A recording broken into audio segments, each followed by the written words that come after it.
राजन, आपल्या दुःखाची कल्पना आम्हाला नाही असं आपल्याला वाटतं का? अरे त्या दुःखाची जाणीव झाली म्हणूनच गजाननाच्या आशीर्वादानं आमची पावलं आपल्यापर्यंत आली. अर्थात आम्ही आलोय म्हटल्यानंतर विघ्न हे दूर होणार फक्त त्या गजाननाच्या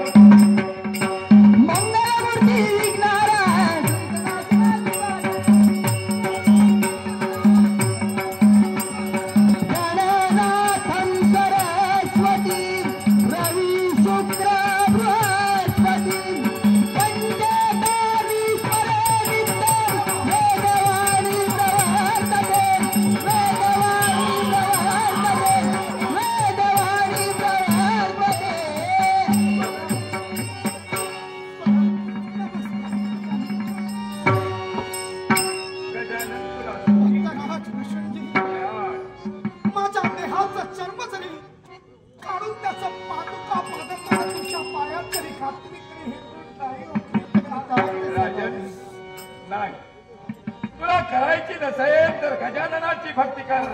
जेणेकरून तुझ्या जीवनाचा उद्धार होईल.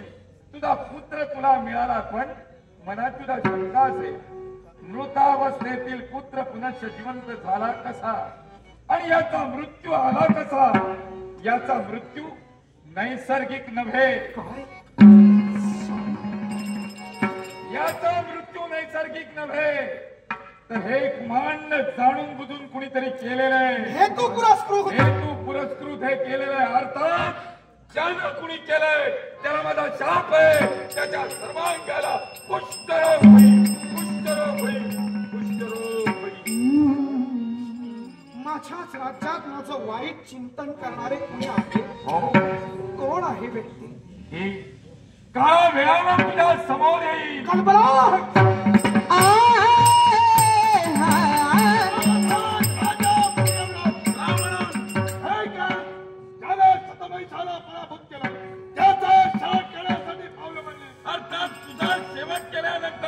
या सृष्टीला समाधान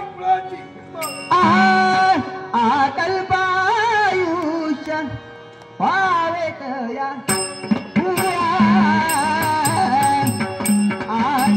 कल्पायुष्य पावेत या माझी सकळा हरिता दादा, माझी सकळा हरिता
गणपती गणराज गजानन धुंदीराज महाराज चिंतामणी मोरेश्वर त्या वीरना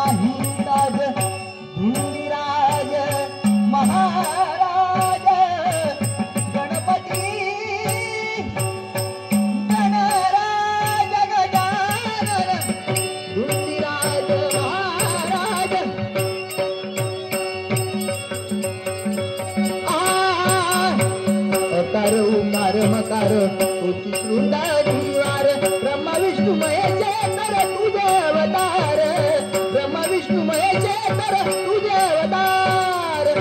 हिंदीराज महाराज या विश्वात ना कोणी दानव ना कोणी राक्षस हा मानवी अहंकार पण त्या पलीकडे जाऊन तुझं तत्व विसरलास सूर्य देवतेचा साक्षात अंश असताना सत्तेचा केवळ लालसेनं मदांध झालास याला कारण तुझ्या केवळ हेंबीत असणारी अमृत कुपी आणि त्याचा केवळ जीवावर तुला वळखला असेल या विश्वावर विराज्य तुझे येईल कदापि शक्य नाही संप्रत अमृत कुपी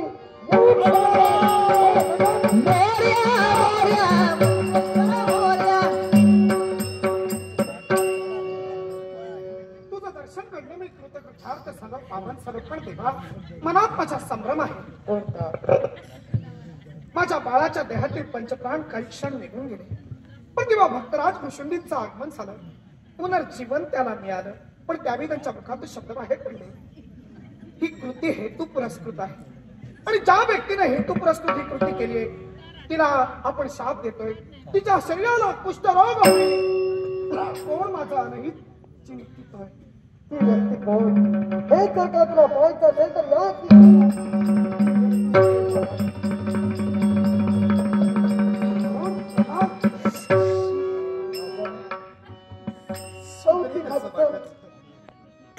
तू समजावणीचा बोध केलास पुत्राची सेवा करावी दासी बनून हे शब्द तुझ्या मुखातून आज्ञेचे बाहेर पडले काही क्षणासाठी तिला मान्यता दर्शविली पण मनात मत्सरानं सुडाग्नी जागृत होता आणि त्या सुडाग्नीनं उग्र रूप धरलं आणि एके दिवशी संधी साधून या प्रभेनं तुझ्या पुत्राला काही घातातून विष दिलं आणि त्या विषांना या तुझ्या पुत्राचा मृत्यू आला हे प्रभे या विश्वात सुख दुःखादी भोगात कर्म हे प्रधान होय चांगल्या कर्माची फळं चांगली मिळतात वाईट कर्माची फळं वाईट मिळतात काही क्षणासाठी तुला वाटलं होतं तुझ्या मनासारखं घडलं पण तसं नाही या विश्वात प्रत्येकाच्या जीवनाचे भोग प्रत्येकाला भोगायलाच हवे अर्थात तुला केलेल्या कृतीचा पश्चाताप होतोय प्रायश्चित्त घ्यायचंय मग ते प्रायश्चित्त घ्यायचं असेल तर एकच मार्ग जो क्षेत्री म्हणजे नामल क्षेत्री गणेश भक्त भृशुंडीने आपलं जीवन उतरलं ते पुण्यक्षेत्र गणलं गेलं त्या ठिकाणी जा गणेश नाम मुखात घे त्यावेळी गणेश साधना पूर्णत्व जाई त्यावेळी हे देव तुला दर्शन देईल आणि जेणेकरून तुझं कुष्ठ दूर होईल त्यानंतर मात्र राजा तुला तुझ्या गृहस्थाश्रमात घे आणि केवळ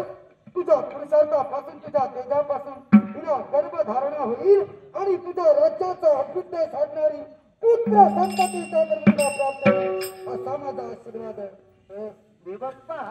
तुझ्या हाती शस्त्र आहे ते मला हवंय हे चुप देवाच्या हातात ती शस्त्र मागतोय आपण दुसरं नवीन घेऊया अरे बाप्पाच्या हातात तिला येते असं दे तो बोलत नव्हता माझ्यापासून बोलला ते योग्यच बोलला त्याला देवाच्या हातीतील शस्त्र हवं आणि मी त्यांचा बनवले आहे मग मी इच्छा पूर्ण करणार नाही तर कोण पण गणेशाच्या हातातील आयुध आपल्या हाती सांभाळणं म्हणजे सामान्य गोष्ट नाही मलाही कळते कशा प्रकारे हे आयुध आपल्या हाती भक्ती मार्गाच्या हे करून ते पुण्य तुझ्या पुत्राच्या पदरी आहे आणि जेणेकरूनच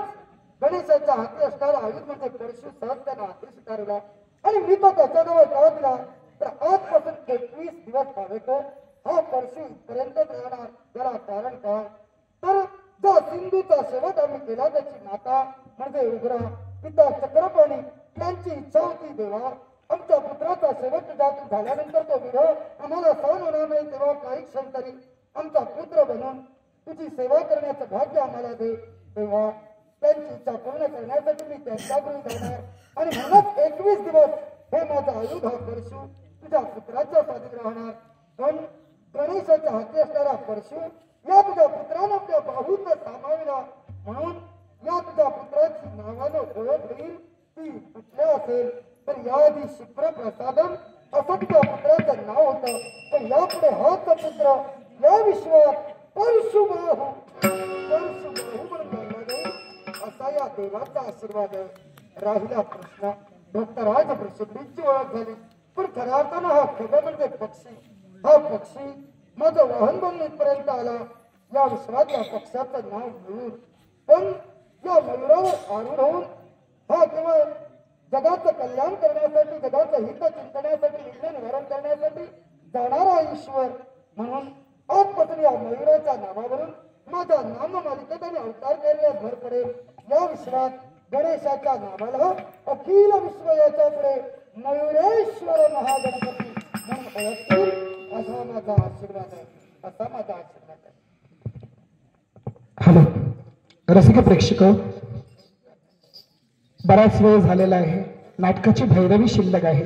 तर आपण इथे उपस्थित राहून खरं तर आम्ही करत असलेल्या कलेला दाद देत तुम्ही